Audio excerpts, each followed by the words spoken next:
Hi, my name is Moira Armstrong. I am a senior at Kent State University, majoring in history and minoring in LGBTQ studies, and I'm a research assistant for the Queer Pandemic Project. So before I get into the topic that I'm going to cover today, I want to give some background on the Queer Pandemic Project. So Queer Pandemic is an oral history project meant to collect stories about the experiences of LGBTQ plus people in all four corners of the UK in the era of COVID-19, which we're achieving through conducting interview videos on Zoom. The intention of this project is really twofold. So first, we're exploring what is different about queer people's experiences of the pandemic compared to non-queer people's experiences. And secondly, we're working to create a repository of interviews that will be important for historians who want to make sense of the pandemic. And this means that even if these historians aren't necessarily trying to focus on queer stories, they're going to hear queer stories, which is putting queer voices in a spotlight in a way that doesn't often happen in the field of history.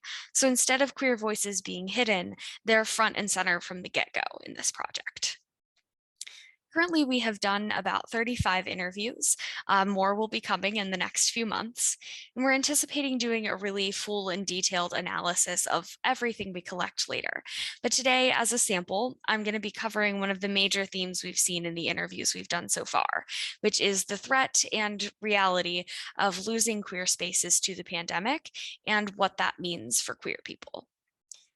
The importance of queer spaces is really well established in research about queerness and the queer community. Francesca Stella, in the article The Politics of Invisibility, states that, quote, queer space is often equated in existing literature with the gay scene, which is understood as a loosely intertwined cluster of commercial venues and community organizations, end quote. Often these queer spaces become sites of resistance against heterosexual and cisgender norms, and also allow people to make connections with each other. Unfortunately, as the video clips I'm about to show demonstrate, many of these queer spaces and parts of the queer scene, from bars to community organizations, are being threatened by various aspects of the pandemic or have already been lost. This is something that's important to explore because this fear that queer people are facing, the fear of losing community and culture, is something that non-queer people are largely not facing. So I have a few clips from our interviews that are firsthand accounts of what queer people have observed in terms of losing queer space. So first we have Asifa Lahore, who is a 37-year-old trans woman and drag performer. She discusses the closing of venues where she used to perform and how she has adapted. So I started performing in drag when I was 27. So about 10 years ago, I started my drag career as a little bit of an accident. I entered a national drag competition. I came third overall nationally, and I was given the title of Britain's first out Muslim drag queen. And I began getting bookings. I began performing up and down the country in clubs, in cabaret venues, in prides, in Bollywood clubs, you name it. That is sort of my bread and butter. And what started as a little bit of a hobby went into a part-time employment. And then for the last 5-6 years, it's been a full-time employment. So I'm totally dependent and self-employed as a drag artist. Overnight, the live aspect of performance just went. Venues closed down, and what was seen as like a 3-month holiday period, if you like we were just going to be it was going to be over in 3 months and potentially everything would open again and that would be it. That obviously didn't happen. So using new technologies and turning my living room into like a stage and workspace, and really using the internet and the online forum as a place to perform, both private shows and group shows, as well as those were the sort of cabaret performances. Then when you think about the club nights that I run LGBT Bollywood club nights, is how to keep that going and actually just, you know, using new technologies like Zoom and Google Meets and Teams and you name it, to bring hundreds of people together to have a party indoors, if you like. In terms of cabaret spaces, I'd say about maybe 20% have either gone under or dwindled. And that's like, it's not like there were many to begin with in the first place. So, you know, that's been a shame. And at the same time, I've also been looking at other venues to perform in, venues that I either have not or have chosen not to, other cities, for example, who are very open to booking, but it's very much the uncertainty as and when. So I feel like I'm going to go into a new world when things open up and establish old networks and old links, but definitely having to, you know, establish newer ones. Whereas, you know, where things were pre-pandemic, I felt I had done all the work and, you know, things were easily flowing and I did not have to do that. So I feel like in many ways, I'm going to go out into a newer space and not really go back to the start of my career, but in some cases, in some venues, it'll be an all new experience. And I think we're all going to have to look at newer spaces, whether that's pop-up spaces that you can just pop up and take down, you know, maybe opening up a venue of my own, maybe, you know, like I said, using the local theatre as a newer space for the RuPaul drag queens. So yeah, I think it will be familiar. There'll be hints of the old, but there will definitely be a new working way, very much to like how we are now.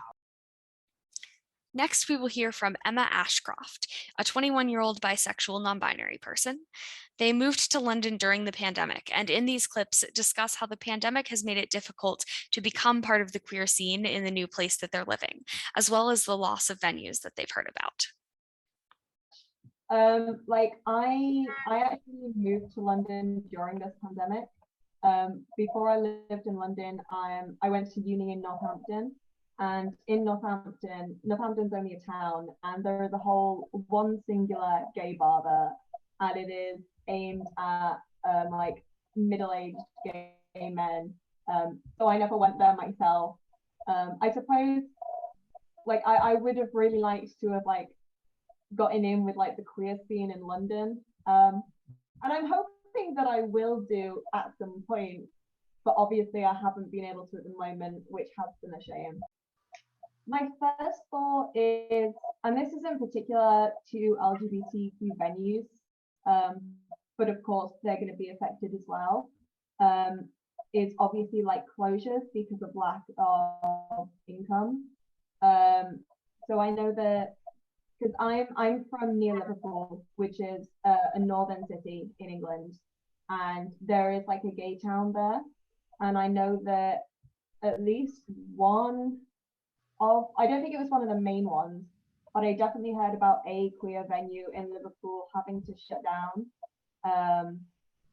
So I think that's probably something that's going to affect multiple venues, but possibly more so LGBTQ venues, because it is a smaller, like oh, I can't think of the word. But like obviously like cis het people don't often go to LGBTQ venues, so like they are reliant on queer people. Lastly, we will hear from Kush Varia, a 44-year-old gay man who talks about the emotional difficulty of losing gay bars, like the one where he met his husband, and losing other spaces that he used to share with gay friends. As I said, we both met in a gay bar, which unfortunately isn't there. As you know, they seem to be disappearing left, right, and centre, especially in Soho. But we would still visit